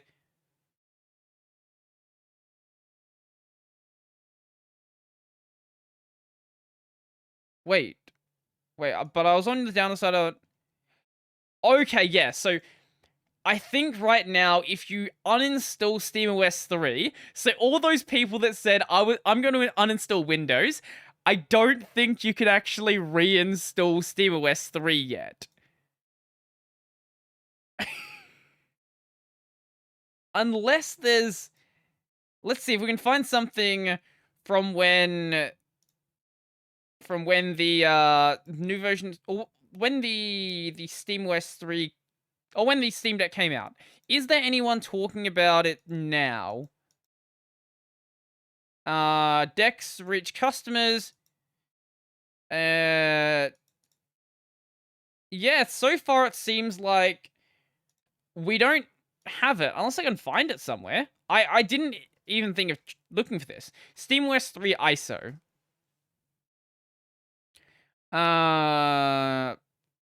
Yeah, all I'm seeing right now is it's going to be available to everyone at some point, Valve says, back in November. But devices are in people's hands, and you can't reinstall SteamOS 3. Okay, that's not a good situation. More to show the that SteamOS is, or the Steam Deck is in a bit of a interesting state. The Steam Deck is an unfinished product, basically. That's one of the things that Linus from Linus Tech Tips said, and you know what? I'm starting to agree with him. How do you release a system where you can replace the operating system, but you don't make the original operating system or you don't make the original operating system available? I don't understand it. I don't understand. And I don't understand how Valve hasn't made some sort of update here saying that, you know, SteamOS 3 is coming at this point. This is not, like, the SteamOS you're seeing right now is not SteamOS 3, because it seems like there are people in here that are getting confused. Why the hell were they updating it in 2019? I don't understand.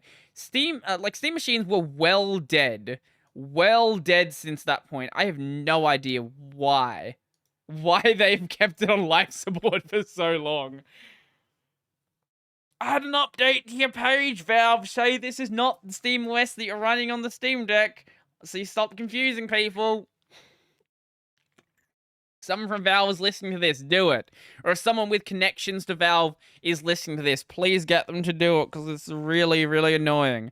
Because I keep trying to find... I keep going back and looking for SteamOS 3, seeing if it's out, and I keep getting the stupid old Debian 8 version that nobody should be running. And if you are running it, you're really, really, really asking for trouble. But speaking of segues, Mr. Robot. So, yeah, there we go. Linux, Mr. Robot's perfect segue. So, I watched through Mr. Robot Season 2. Now I'm watching through Mr. Robot Season 3. Holy shit. Season 2. Season 2 was fucking insane.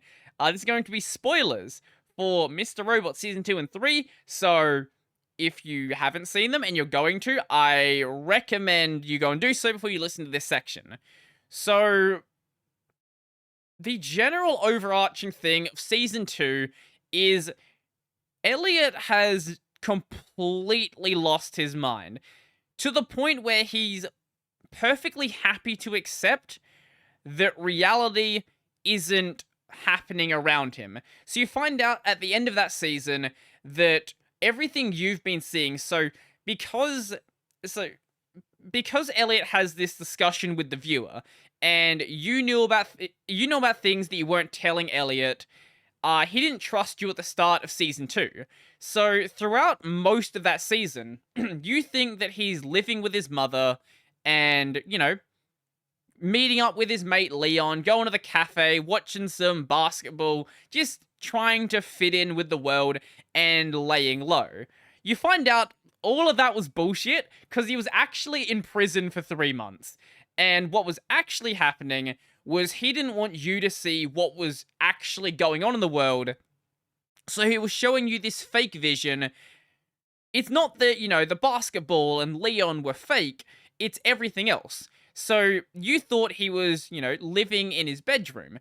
That wasn't what was happening. He was actually living in a cell.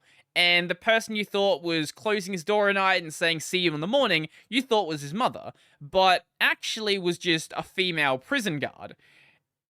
And then the whole thing with going to the cafe, that was going to the prison cafeteria. The basketball game, you know, it was a basketball game, but it was a bit more of a ruined area. And we find out that Leon also works for the Dark Army. We find out that fucking everybody works for the Dark Army. So there's this new what is her name? Mr. Robot.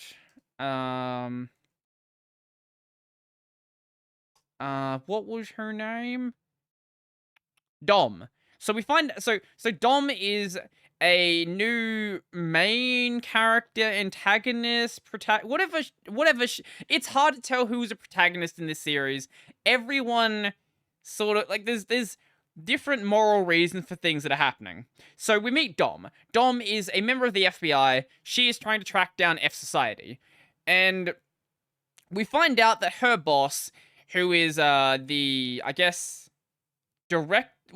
special agent in charge of the New York division of the FBI. I'm looking at the wiki right now. We find out that he works for the Dark Army. So all of those things where she had really good leads, she had really good info, he was trying to put a stop to it every time, because every time that something happened, he would contact White Rose, he would contact Tyrell. Also, Tyrell is alive, because of course Tyrell's alive. Because why would you kill off Tyrell? That doesn't make any sense. So, basically, he was trying to keep this whole operation going to make sure that, you know, White Rose doesn't make him show up dead at some point.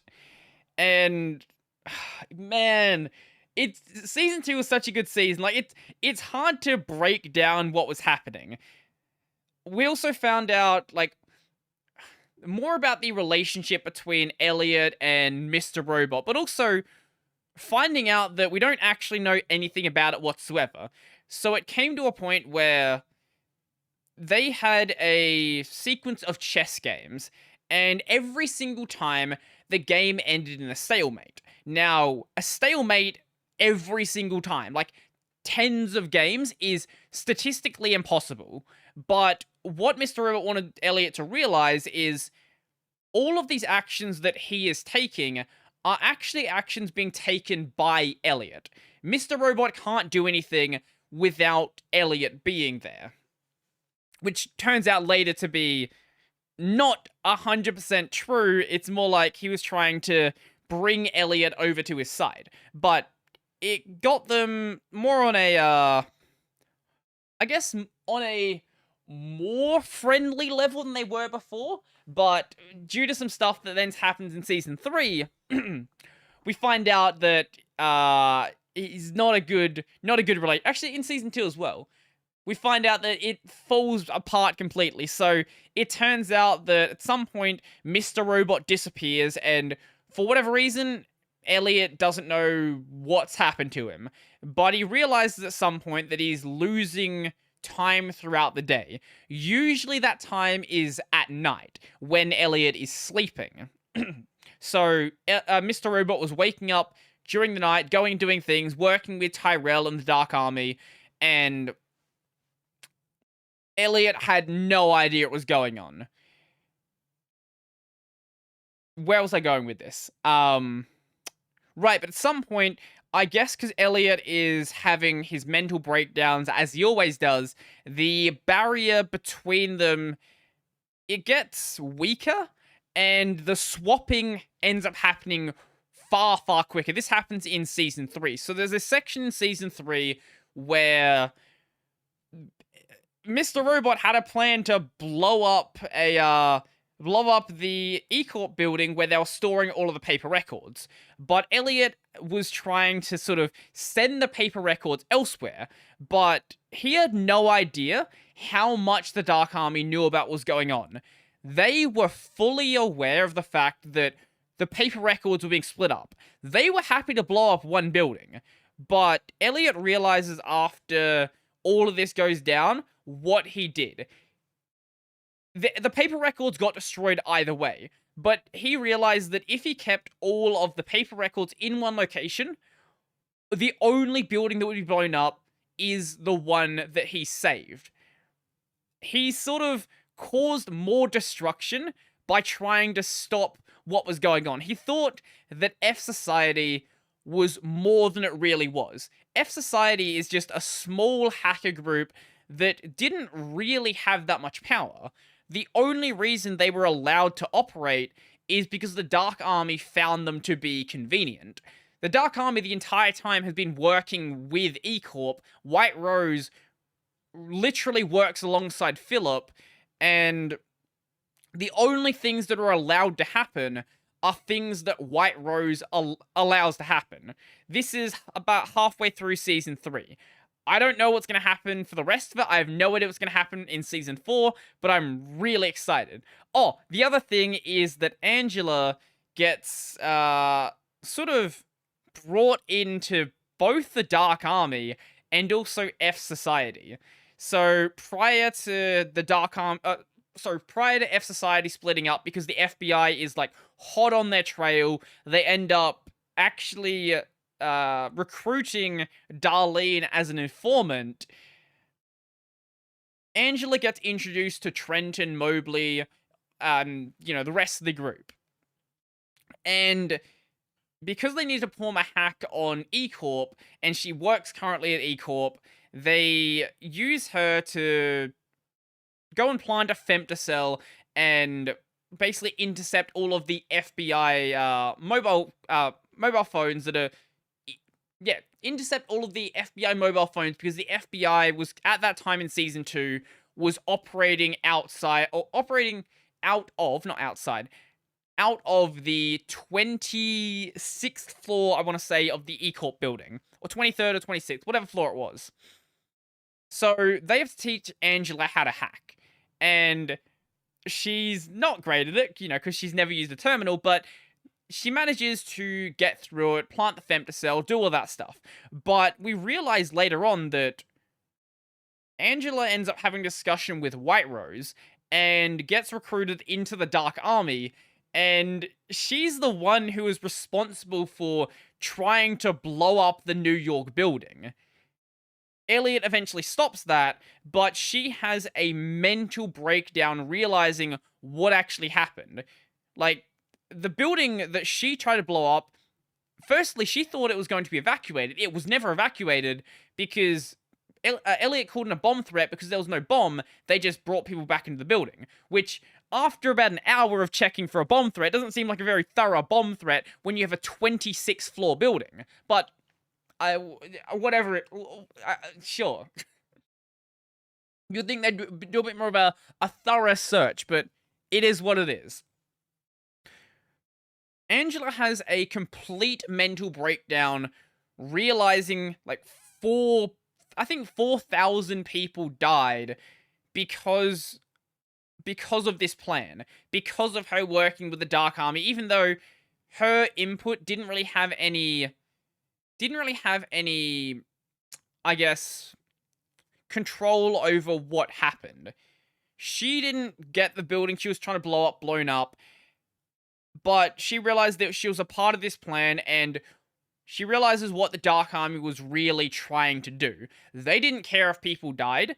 All they wanted to do was they wanted to harm E-Corp in such a way to make sure Philip would give would convince the UN delegate? The UN delegate to vote to annex the Congo. That's basically what White Rose's plan the entire time was. Basically give China the ability to annex the Congo, and I don't know what his plan is from now, but Dark Army crazy shit. This series is great. If you're watching through this bit and you haven't seen Mr. Robot, firstly, I've spoiled Season 2 and 3 for you, but either way, I recommend you go and watch it, because this is one of the few series that makes hacking exciting without making it bullshit. Like, if you know about Linux, you know about server administration, you can see what Elliot's doing and know what's being done before the inner voice in Elliot's head describes it.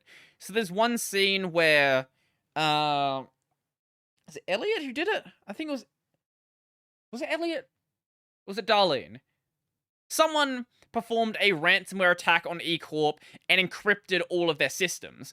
But you could see that that's what was being set up. So before like, before you actually got told it was ransomware, like, you could identify that's what was being done because the series actually makes sense with what it's doing. You could see it's like, oh, encrypting drives, doing this, doing that. And, like, it was an actual output that made sense. But there's been some funny product placement throughout the series. So every time you see Elliot, he has a different laptop, which makes sense for his character because, when Mr. Robot takes over, it's very likely something's going to get broken. But he's had, like, MSI laptops, he's had Origin laptops, he's, like, even swapped up his code editor. Like, he used Vim and then he used Nano. I don't think he ever used Emacs. I don't think so, but all of the software being used, all of the sites that are being visited, all of that is, like, a real thing. It's like, you can go and look up the software that Elliot's using, look up the software that anyone else is using, and it's actual software. It may not be as easy in some ways to use as it's shown in the show, but there's never any, hey, this is like, unless it's, a specific malware they've made.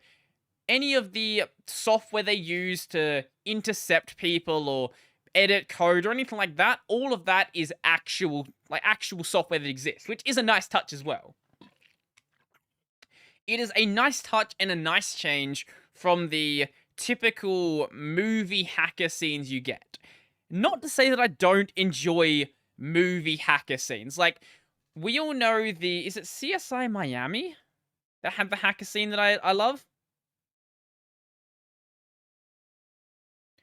NCIS. It was NCIS, I don't remember which, NCIS Cyber, that one.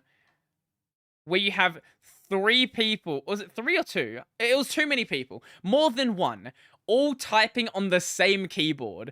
And you have things like, they're breaking through the firewall, like, the firewall is at 70%, which means nothing, literally nothing.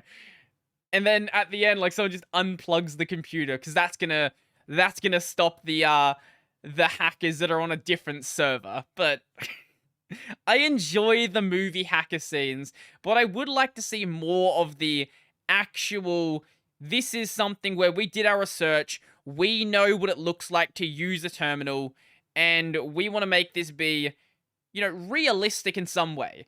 It might not be super realistic in the way where, Elliot finds a vulnerability with the FBI servers in 5 minutes. Like, that's not super realistic. Or he can take down this entire company because they left their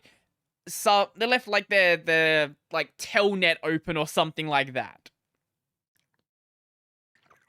But all of the things, assuming that, you have a incompetent enough system administrator, are all things that would be possible. It's not making shit up that literally makes no sense.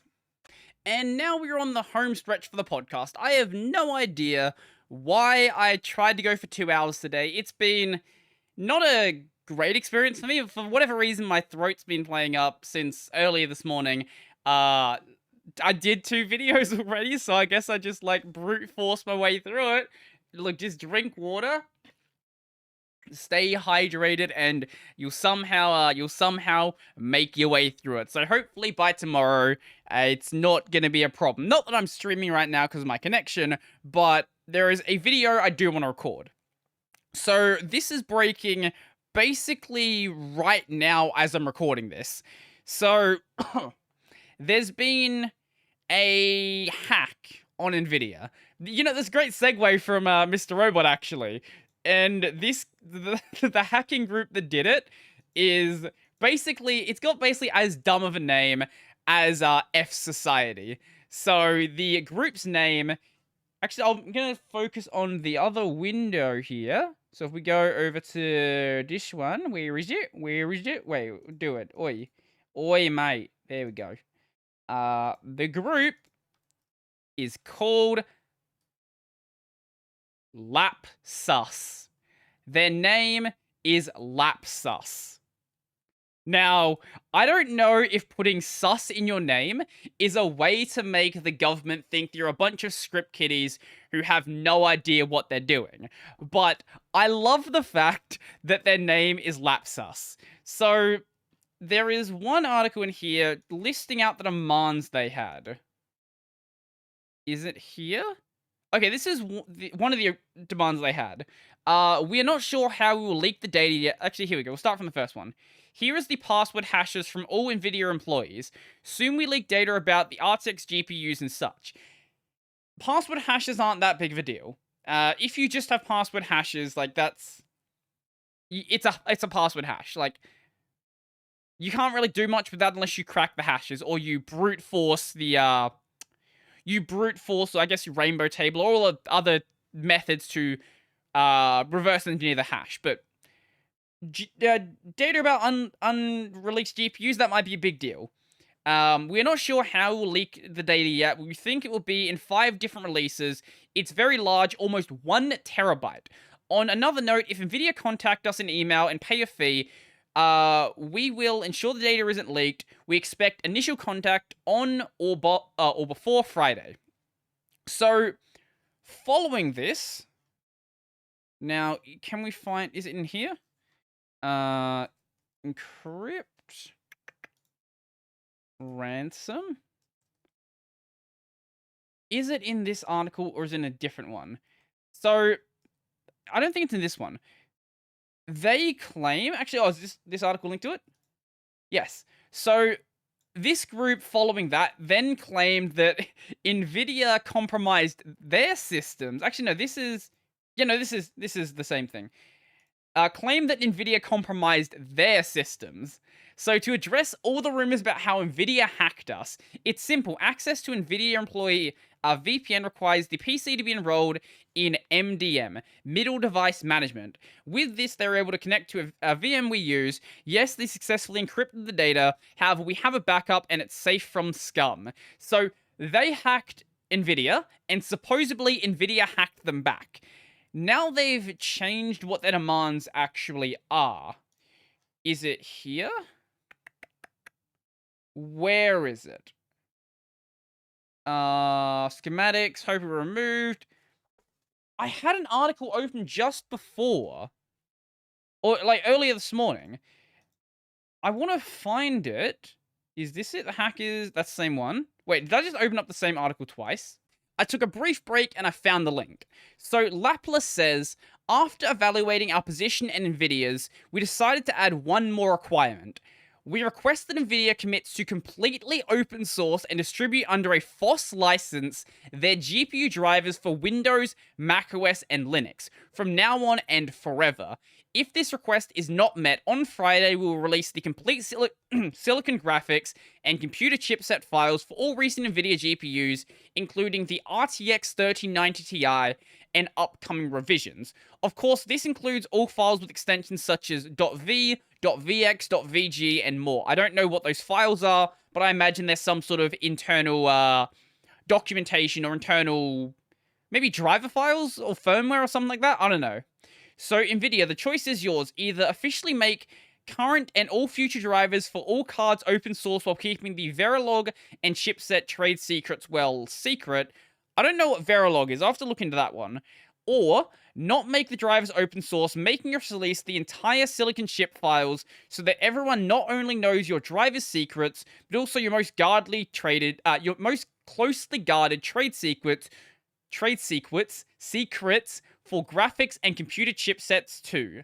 You have until Friday to decide. Now, this Friday is referring to the Friday prior to this podcast coming out. So I guess we'll see what NVIDIA does by then, won't we? I'm going to be recording a video on this tomorrow and making sure this is out on...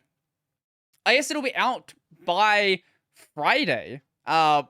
Like Friday, Australia. I presume they're going by, like, American time. So that'll end up being the following day or, like, later in the day, something like that. So that's actually a perfect time for it. Like, I could certainly hit the news, like, right on it. Or I could title it something like NVIDIA, hackers demand NVIDIA, open source drivers by today or release all data. Hackers demand NVIDIA open source drivers immediately or face the consequences. Something like that I think could work. Either way, there's going to be a video on this. Probably you'll see it already by the time you are watching this podcast, but I'm really interested to see what happens. I doubt Nvidia's going to open source their drivers. But hey, if it takes a hacking group called Lapsus to do this, hey, I'll take it. Crime isn't good, but if the result of that crime isn't bad, hey, at the end of the day, all's well that ends, I guess. Too bad for Nvidia, but hey, yeah, definitely. Also, here's the thing, right? Even if they did completely open source their drivers, there's no guarantee that these hackers would listen to them. They've already broken into their systems and stolen this data, assuming that the data they say they have is actually what they have. Nvidia has confirmed there was a hack. They haven't confirmed the data that was included in the hack, besides saying there was employee data and some proprietary files. They haven't confirmed, the existence of all of this other stuff, the source code for their drivers and things like that. I don't think it's impossible they have this data, but we'll have to see what happens now, won't we? I am interested. Now, the obvious question you might be asking, well, what about projects like Novo? Could Novo make use of the driver data and improve their drivers? Now, the answer to that question is yes, if they want to go to jail. So this is the same problem with the whole Windows XP source being leaked and how the Wine project was not allowed to make use of that source code. If this source code for a project leaks like this, you can't just use it. It's the same reason why you can't just go and use GPL code in a proprietary project. The project is licensed in such a way that you are not allowed to use it, and if you go and violate that, well, you're going to face the legal consequences, and you don't really want to fuck with a company like Nvidia, like you don't want to fuck with a company like, say, Microsoft. Now, the other thing you probably don't want to do is go and download the data yourself, because you don't really want to have that mark on you. Anyway, someone just mentioned the Verilog stuff here. Here's AirNope bogus toothless threats. Here's why the .v, VX, and VH and other extensions of Verilog files is not enough. All design companies already encrypt their source code within the file itself. These will open up just fine, but all you can see is gibberish that is totally undecipherable. We call it compiler directive triggered off and on blocks. In VCS, for example, we use protect your code and protect. Anything between these compiler directives will then become totally encrypted and appear as undecipherable gibberish. The only thing we keep outside of these directives are things like port declarations. This is needed for the design verification DV. Guys, when they run their verification IPs for RTLs and gate level simulation runs, DVs usually use a lot of ports and interface level monitoring, so they need access to the original names of the ports to keep things readable. A fully encrypted RTL result in fully flattened block in primary gate netlist and fully synthesized netlist, making the original port names totally unrecognizable with probably only trace hints of what they were originally before the RTL to synthesize path. Right, but if they have access to the source code, then they've already gotten past that encryption. You don't need to break the encryption if you just get given the data. I don't know if what they say is real is actually real. it's going to be a matter of time to see what happens.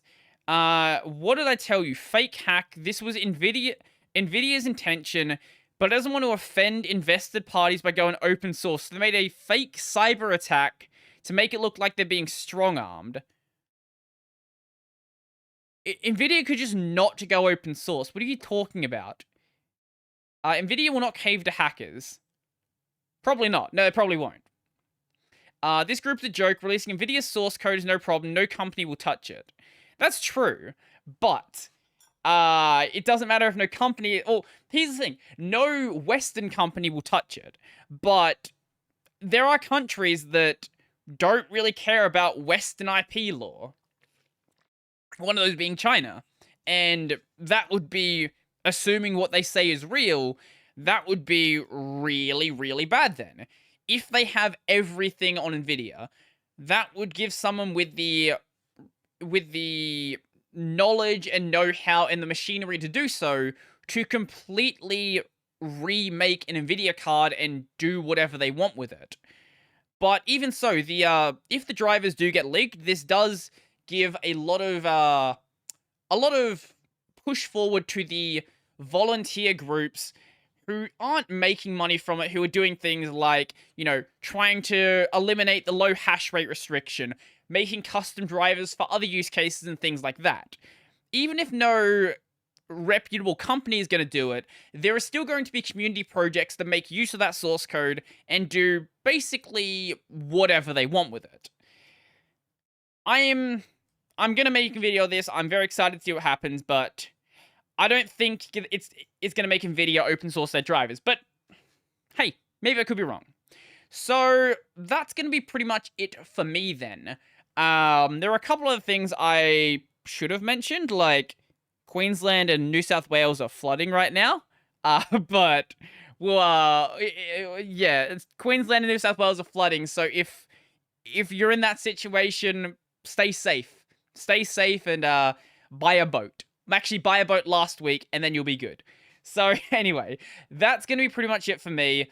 I would like to bring guests back on the podcast, and when I have a connection that allows me to actually have a functioning Discord call, I will be doing so. I was literally planning to message Ren and bring Ren onto the show, but it would have been a mess. Like, it wouldn't have been a good podcast. There would have been so much lag. His footage would have been so, like, low quality that it just wouldn't have worked. So, when I have a decent connection again, without a doubt, that's happening. So, yeah, that's going to be it for me. If you like the podcast, the video version is available. Actually, no, if you like the podcast, Patreon, subscribe to Early Bearer Pay, linked down below probably.